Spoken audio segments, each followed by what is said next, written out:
જય હિન્દ, વંદે માતરમ દોસ્તો। તો ફૂડ સેફ્ટી ઓફિસરનું આજે આપણે સરસ મજાનું મોસ્ટ આઈએમપી મોડલ પેપર 100 માર્ક્સનું જોવાના છે, જે આપણી 14 જૂનની પરીક્ષામાં સંભવતઃ પ્રશ્ન પૂછાઈ શકે છે। મિત્રો, ફૂડ સેફ્ટી ઓફિસરના 10 મોડલ પેપર હવે માત્ર તમે 49 રૂપિયામાં પરચેસ કરી શકો છો। ઓકે, આ 10 મોડલ પેપર આપેલા છે 100 માર્ક્સના, જેની અંદર આપણો સંપૂર્ણ સિલેબસ આવી જશે। ઓકે, FSS એક્ટ છે, GPMC એક્ટ છે, જનરલ નોલેજ બધું આવી જશે આની અંદર। તો આ 10 મોડલ પેપર સોલ્યુશન સાથે આપેલા છે। જો તમે આ પરચેસ કરવા માંગતા હો તો અહીં આપેલા નંબર ઉપર 6352029240 આ નંબર ઉપર ગૂગલ પે, ફોનપે અથવા તો પેટીએમ દ્વારા 49 રૂપિયાનું પેમેન્ટ કરીને આ જ નંબર પર વોટ્સઅપ પર સ્ક્રીનશોટ મોકલી દેવાનું। જેવું પેમેન્ટ કરશો તરત 2 મિનિટમાં PDF મળી જશે। મિત્રો, વધારે જાણકારી માટે હેલ્પલાઇન નંબર ઉપર તમે ગમે ત્યારે મેસેજ કરી શકો છો, કોલ કરીને વધારે જાણકારી મેળવી શકો છો। 14 જૂનની આપણી આ ફૂડ સેફ્ટી ઓફિસરની પરીક્ષામાં અહીંથી બેઠા પ્રશ્ન પૂછાવાની ખાતરી છે। ઓકે, તો અવશ્ય પરચેસ કરી લેજો। ચાલો મિત્રો, શરૂઆત કરીએ આજના આપણા મોડલ પેપરની। ક્વેશ્ચન નંબર 1 છે કે GPMC એક્ટની કલમ 2.5 મુજબ ઇમારતની વ્યાખ્યામાં નીચેનામાંથી કોનો સમાવેશ થતો નથી? તો જુઓ, તબેલો કે શેડનો સમાવેશ થાય છે, વરંડા અને પ્લિન્થનો સમાવેશ થાય છે, કમ્પાઉન્ડ વોલ અને વાડનો પણ સમાવેશ થાય છે, પણ અહીં તો એવું પૂછ્યું છે કે નથી સમાવેશ થતો। તો જવાબ શું આવશે? ઓપ્શન ડી ફાઇનલ જવાબ આવશે કે આપેલ તમામનો સમાવેશ થાય છે। ચાલો, ઓકે, આવા સરસ મજાના મોસ્ટ આઈએમપી પ્રશ્ન આપણા મોડલ પેપરમાં મિત્રો આપેલા છે, એકવાર જોઈ લેજો, 100% ફાયદાની ગેરંટી છે। નેક્સ્ટ, ચાલ એટલે એવી ઇમારત જેમાં ઓછામાં ઓછા કેટલા રહેઠાણો હોય? તો એની અંદર ઓછામાં ઓછા 2 કે તેથી વધુ રહેઠાણો હોય। નેક્સ્ટ, GPMC એક્ટ 1949માં ભયાનક રોગની વ્યાખ્યામાં કયા રોગોનો સ્પષ્ટ ઉલ્લેખ છે? તો એમાં મિત્રો જે છે એમાં કોલેરા, પ્લેગ અને શીતળાનો સ્પષ્ટ ઉલ્લેખ કરવામાં આવેલો છે। કે મોસ્ટ આઈએમપી પ્રશ્ન મિત્રો રહેશે, જોકે તમામ આપણે અગત્યના પ્રશ્નો લીધા છે। સામાન્ય રીતે ભાડે ન અપાતી જમીનનું વાર્ષિક ભાડા મૂલ્ય તેની અંદાજિત બજાર કિંમતના ખાલી જગ્યા ટકા ગણવામાં આવે છે, 6% ગણવામાં આવે।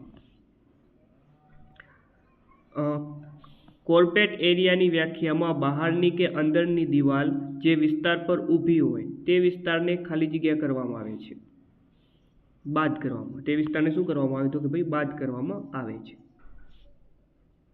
ત્યારબાદ કોઈ પણ પ્રવાહી જે વ્યાપાર કે ઉદ્યોગની પ્રક્રિયામાં ઉત્પન્ન થાય છે, ઓકે, ઘરેલું સિવાય તેને શું કહેવાય? તો એને મિત્રો કહેવામાં આવે છે trade effluent. Okay, trade effluent. માન્ય સહકારી બેંક કયા કાયદા હેઠળ નોંધાયેલી હોવી જોઈએ? તો એ મિત્રો જે છે ગુજરાત કોઓપરેટિવ સોસાયટીઝ એક્ટ 1925 હેઠળ નોંધાયેલી હોવી જોઈએ। અમદાવાદ શહેર સિવાયના અન્ય શહેરો માટે સિવિલ એપેલેટ કોર્ટ કઈ ગણાય છે? તો એ ગણાય છે ડિસ્ટ્રિક્ટ કોર્ટ। નેક્સ્ટ, ચાલો, ત્યારબાદનો સરસ મજાનો પ્રશ્ન છે કે નીચેના વિધાનો આપણે તપાસવાના છે। ઓપ્શન એ છે કે ભાઈ ખોરાકની વ્યાખ્યામાં દવાઓ અને પાણીનો સમાવેશ થતો નથી। ઓકે, સરસ મજાનો પ્રશ્ન છે, જુઓ મિત્રો, ખોરાકની વ્યાખ્યામાં દવાઓ અને પાણીનો સમાવેશ નથી થતો મિત્રો, તો આ બિલકુલ સાચું છે। ઓકે, દવાઓનો અને પાણીનો સમાવેશ ખોરાકની વ્યાખ્યામાં ના થાય। બીજું ઓપ્શન બી છે કે ખોરાકની વ્યાખ્યામાં મસાલાઓ અને કલરિંગ પદાર્થોનો સમાવેશ થાય છે, આ પણ સાચું છે। તો શું જવાબ આવશે આની અંદર ફાઇનલ? તો જવાબ આવે ઓપ્શન ડી, એ અને બી બંને સાચા છે। ઓકે, આ ખાસ યાદ રાખજો। નીચેનામાંથી કયું વિધાન સાચું છે? સાચું વિધાન આપણે ચકાસવાનું છે। ઓપ્શન એ છે કે માલસામાનની વ્યાખ્યામાં પ્રાણીઓનો સમાવેશ થાય, આ બિલકુલ સાચું છે મિત્રો, માલસામાનની વ્યાખ્યામાં પ્રાણીઓનો સમાવેશ થાય છે। કચરાની વ્યાખ્યામાં સીવેજનો સમાવેશ થાય, ના મિત્રો, આ ખોટું છે। ઓકે, જો આ ખોટું હોય તો એ બી બંને સાચા, એવું પણ ના આવે, એ બી બંને ખોટા, એ પણ જવાબ ના આવે, તો આપણો જવાબ શું આવશે? Option A. નીચેનામાંથી કયું વિધાન ખોટું છે? ચાલો, હવે આપણે ખોટું વિધાન આમાં શોધવાનું છે, તો 4 ઓપ્શન આપણે વાંચવા પડશે। ડેરીની વ્યાખ્યામાં પશુઓનો શેડ અને દૂધની દુકાનોનો સમાવેશ થાય છે, આ બિલકુલ સાચું છે। ડેરી પ્રોડક્ટમાં દૂધ, માખણ, ઘી અને છાશનો સમાવેશ થાય, સાચું છે। જો દુકાનમાં દૂધ માત્ર ત્યાં જ પીવા માટે વેચાતું હોય તો તેને પણ ડેરી કહેવાય? ના ભાઈ, તો તેને ડેરી ના કહેવાય, તો આ ખોટું થઈ ગયું, બરોબર। જાહેર જામીન ગરીઓ બાબતે કયું વિધાન ખોટું છે? ખોટું વિધાન આપણે શોધવાનું છે. તો આની અંદર મિત્રો આપણે વાત કરીએ કે ભાઈ તેમાં કેન્દ્ર સરકારની જામીનગીરીઓનો સમાવેશ થાય, આ સાચું છે. તેમાં રાજ્ય સરકારની જામીનગીરીઓનો પણ સમાવેશ થાય, આ પણ સાચું છે. તેમાં સરકારે ગેરંટી લીધેલા ડિબેન્ચર્સનો સમાવેશ થાય, આ સાચું છે. અને તેમાં કોઈ પણ ખાનગી કંપનીના શેરનો સમાવેશ ના થાય, એટલે મિત્રો આ ખોટું થઈ ગયું. નેક્સ્ટ, જીપીએમસી એક્ટના કાયદાકીય શબ્દ અને એના અર્થ બાબતે કયું સાચું છે? ઓકે, ખાસ કરીને જીપીએમસી એક્ટના મિત્રો આપણે પ્રશ્ન ખાસ લીધા છે, કારણ કે એફએસએસ એક્ટ તો બધાને મિત્રો આવડે છે, પરંતુ જે ગેમ ચેન્જિંગ આ જીપીએમસી એક્ટ પ્લસ જીકે સાબિત થશે મિત્રો. ઓકે, તો ખાસ પીડીએફ માત્ર 51 રૂપિયામાં પરચેસ કરી દેજો. ઓકે, આ નંબર આપેલા જ છે. ચાલો, તો હવે આપણે આમાં વાત કરીએ તો કે ભાઈ ટ્રેડ ઇન્ફ્લુઅન્ટ વેપાર ઉદ્યોગમાંથી નીકળતું પ્રવાહ, બિલકુલ આ સાચું છે. ઓકે, ઓફેન્સિવ મેટર એટલે શરતો કે અપમાનજનક પદાર્થ, આ પણ સાચું છે. માલ સામાનમાં પ્રાણીઓનો સમાવેશ થાય, આ પણ સાચું છે. બધું સાચું છે, એટલે ઓપ્શન ડી સાચો જવાબ રહેશે. બજેટ ગ્રાન્ટની વ્યાખ્યામાં કઈ બાબતનો સમાવેશ થાય છે? તેમાં મિત્રો જે છે કે મુખ્ય મથાળા હેઠળ બજેટની ખર્ચની બાજુએ દાખલ કરેલી અને સ્વીકારેલી રકમનો. કોઈ કાઉન્સિલર પોતાના હોદ્દા પરથી રાજીનામું આપવા માંગતો હોય તો તેણે કોને લેખિત નોટિસ આપવી પડે? તો એ આપવી પડે મ્યુનિસિપલ કમિશનરને.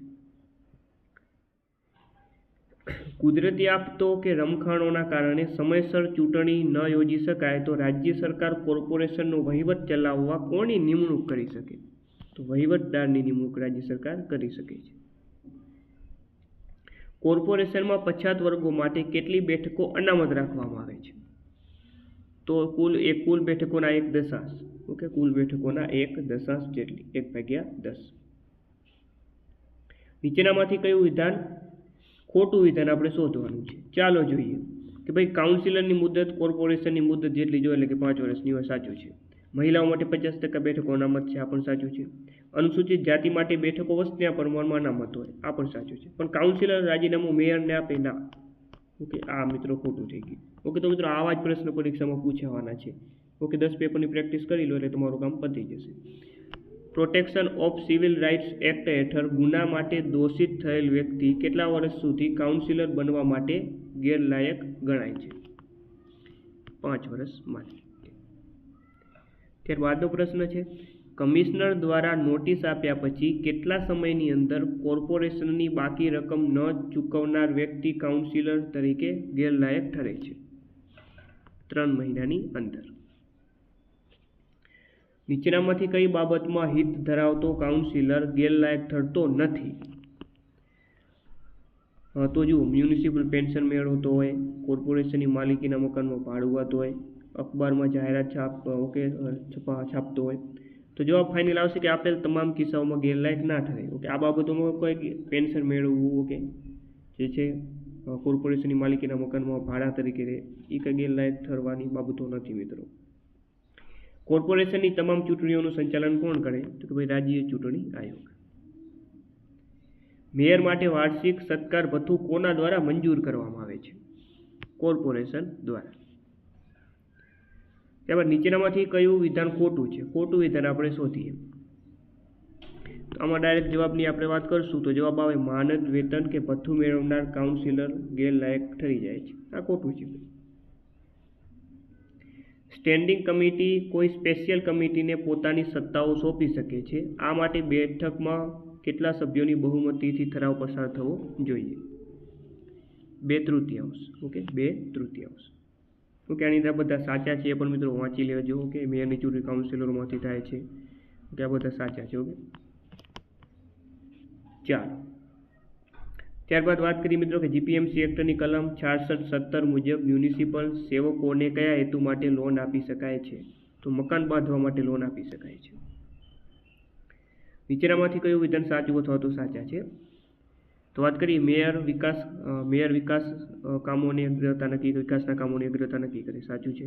કમિશનરે મેયરના નિર્દેશોનું પાલન કરવાનું રહેશે, આ પણ સાચું છે. ઓપ્શન સી ફાઇનલ જવાબ. ઘન કચરાનું સંચાલન જીપીએમસી એક્ટની કઈ કલમ હેઠળ કરવામાં આવે છે? કલમ 66ની પેટા કલમ 3. નીચેનામાંથી કયું વિધાન ખોટું છે? ખોટું વિધાન શોધીએ આપણે. જુઓ, બિનવારસી મૃતદેહોનો નિકાલ કરવો એ ફરજિયાત ફરજ છે. સાચું છે આ તો ભાઈ. શહેરી વનીકરણ એ વિવેકાધીન છે, એટલે કે મરજિયાત ફરજ છે. ઓકે, વિવેક ઉપર આધારિત છે. આ પણ સાચું છે. સ્વિમિંગ પુલની સગવડ આપવી એ વિવેકાધીન છે. સ્વાભાવિક વસ્તુ એ પણ ફરજિયાત ફરજ નથી. ઓકે, મરજિયાત. વિવેકાધીન એટલે કે મરજિયાત. રસ્તાઓના નામ આપવા એ વિવેકાધીન ફરજ છે? ના મિત્રો, આ જે છે આ ફરજિયાત ફરજ છે. ઓકે, વિવેકાધીન ફરજ નથી. ચાલો, કોર્પોરેશનના અધિકારીઓ અને સેવકો માટેનું પ્રોવિડન્ટ ફંડ ક્યાં જમા કરાવવું ફરજિયાત છે? રાજ્યની સરકારી તિજોરીઓમાં. ખાદ્ય સુરક્ષા અને ધોરણો અધિનિયમો મુજબ. ઓકે, તો 30 પ્રશ્ન જીપીએમસી એકના ક્લિયર થાય છે. હવે આપણે આગળ વાત કરીએ તો કે ભાઈ ખાદ્ય સુરક્ષા અને ધોરણો અધિનિયમ મુજબ સંપૂર્ણ વિશ્લેષણ અહેવાલની આવશ્યકતા ધરાવતા ગ્રાહકો માટે સ્પેમ્બલ્સ વિશ્લેષણ માટે કેટલી ફી નિર્ધારિત કરવામાં આવી છે? ઓકે, અહીં સેમ્પલ્સ હશે, ટાઈપિંગ મિસ્ટેક છે. Okay, samples. ચાલો તો મિત્રો, આની અંદર જવાબ આવશે પ્રતિ નમૂનાના 1000 રૂપિયા. ઓકે, પછી એની વેબસાઇટમાં પ્રશ્ન આપેલો છે. ફૂડ સેફ્ટી એપેલેટ ટ્રિબ્યુનલની અધ્યક્ષતા માત્ર કોણ કરી શકે છે? જે તે જિલ્લાના ન્યાયાધીશ હોય તે. ઇમ્પ્રુવમેન્ટ નોટિસ મળ્યા પછી ફૂડ બિઝનેસ ઓપરેટરે નિર્ણય આપવામાં આવ્યો હોય તે તારીખથી 15 દિવસની અંદર ખાલી જગ્યા સમક્ષ લેખિતમાં કરવાની હોય છે. તો એ આવશે ફૂડ સેફ્ટી કમિશનરને.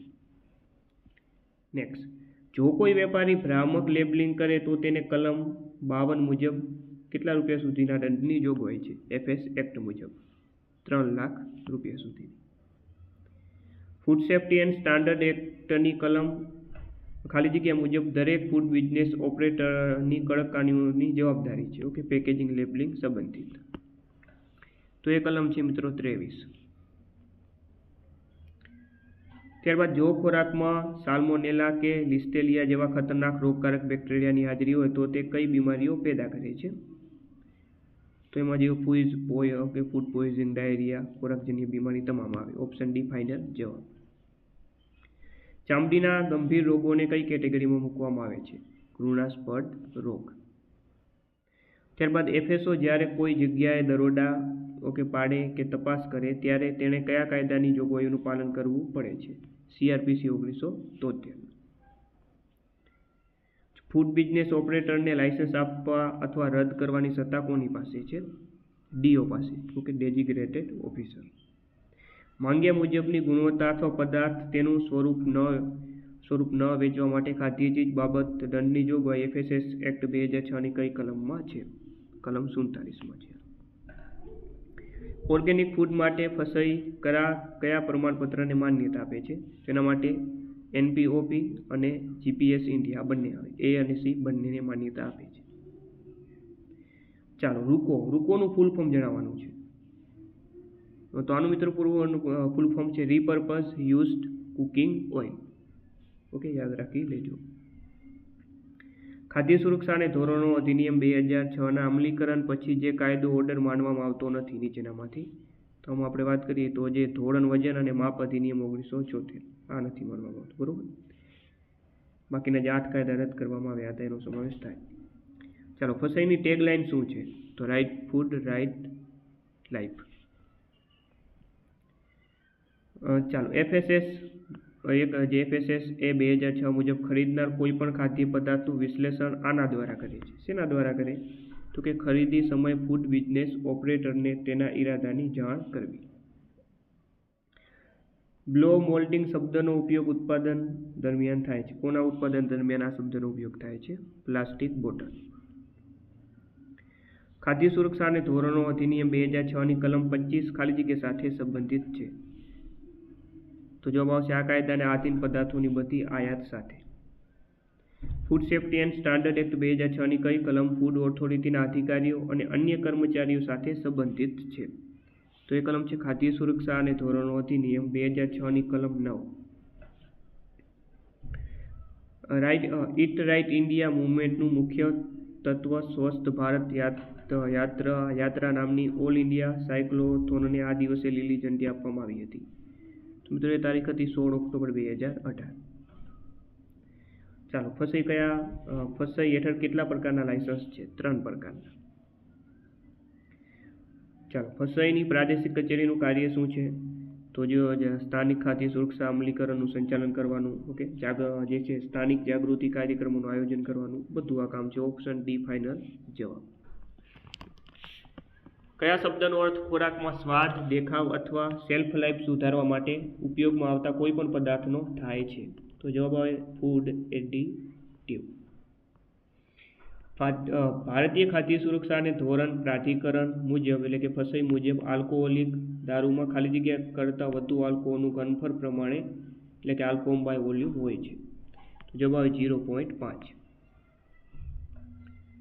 ચાલો, FSS એક્ટની કલમ 21(2) મુજબ ખોરાક પર સીધો ઉપયોગ કરવા માટે કયા કાયદા હેઠળ નોંધાયેલ જંતુનાશકો જ વાપરી શકાય? ચાલો, તો એમાં મિત્રો જવાબ આવશે ધ ઇન્સેક્ટિસાઇડ એક્ટ 1968.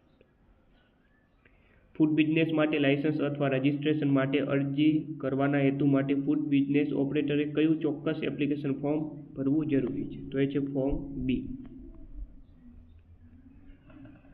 ચાલો, પેટી ફૂડ મેન્યુફેક્ચર, એટલે કે નાના ખાદ્ય ઉત્પાદકની વ્યાખ્યા મુજબ આ શ્રેણીમાં વર્ગીકૃત થવા માટે ઉત્પાદનનું મહત્તમ વાર્ષિક ટર્નઓવર કેટલું હોવું જોઈએ? કે ભાઈ 12 લાખથી વધુ નહીં, એટલે કે 12 લાખથી ઓછું.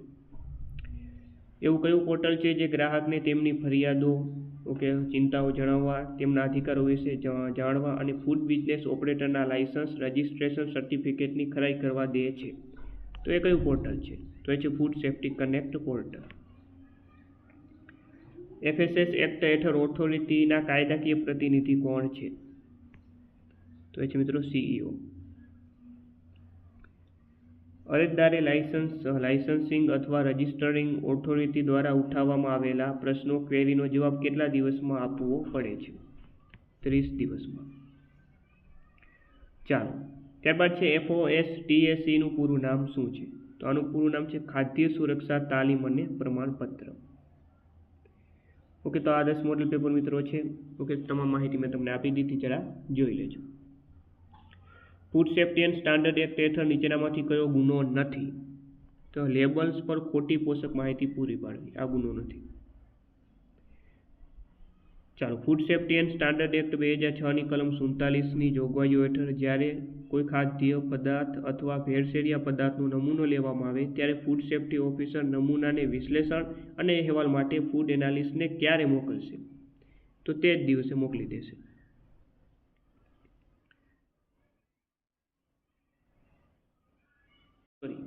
તે દિવસ નહીં, પણ તરત પછીના કામકાજના દિવસ સુધીમાં. ઓપ્શન બી સાચો જવાબ આવશે અહીં. Food safety and standard act 2006 હેઠળ ફૂડ સેફ્ટીની વ્યાખ્યા શું છે? તો એની વ્યાખ્યા છે કે ભાઈ ખોરાક તેના હેતુપૂર્વકના ઉપયોગ મુજબ માનવ વપરાશ માટે સ્વીકાર્ય છે તેવી ખાતરી. ચાલો, ફસાઈની કલમ 97 હેઠળ રદ કરવામાં આવેલા કાયદાઓ આદેશોમાં કોનો સમાવેશ નથી થતો? તો આની તો તમે વાંચશો તો જે ઓપ્શન બી જે છે મિત્રો કે infant milk substitute feeding bottles and infant food act, આનો સમાવેશ નથી થતો. સ્વાસ્થ્ય માટે હાનિકારક ભેળસેળિયા પદાર્થો રાખવા બદલ કેટલો દંડ છે? 10 લાખ રૂપિયાથી વધુ નહીં.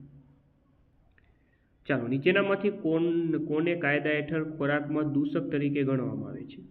તો જંતુના ટુકડાને. ભારતમાં ફૂડ સેફ્ટી ઓથોરિટી દ્વારા શું સ્થાપિત કરવું જરૂરી છે? Food safety appellate tribunal. તેમાં નીચેનામાંથી કયું ફૂડ સેફ્ટી એપેલેટ ટ્રિબ્યુનલનું કાર્ય નથી? સરસ મજાનો પ્રશ્ન છે. તો જો નિર્ણાયક અધિકારીઓના નિર્ણયથી અપીલની સુનાવણી, આ તો તેનું કાર્ય છે. ખાદ્ય સુરક્ષા પર વૈજ્ઞાનિક સંશોધનની સમીક્ષા કરવાનું, આ કાર્ય નથી. ઓકે, ખાદ્ય સુરક્ષા પર વૈજ્ઞાનિક સંશોધનની સમીક્ષા કરવી, આ બંને તેના કાર્ય છે. ચાલો, ફૂડ સેફ્ટી એડમિનિસ્ટ્રેશનનો હવાલો સંભાળવા માટે ડેઝિગ્નેટેડ ઓફિસર માટે જરૂરી ન્યૂનતમ રેન્ક શું છે?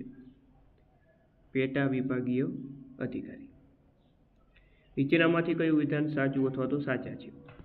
ચાલો, તો કે ભાઈ ફસાઈની સ્થાપના કલમ 4 હેઠળ આરોગ્ય અને પરિવાર કલ્યાણ મંત્રાલય અંતર્ગત થઈ છે, સાચું છે.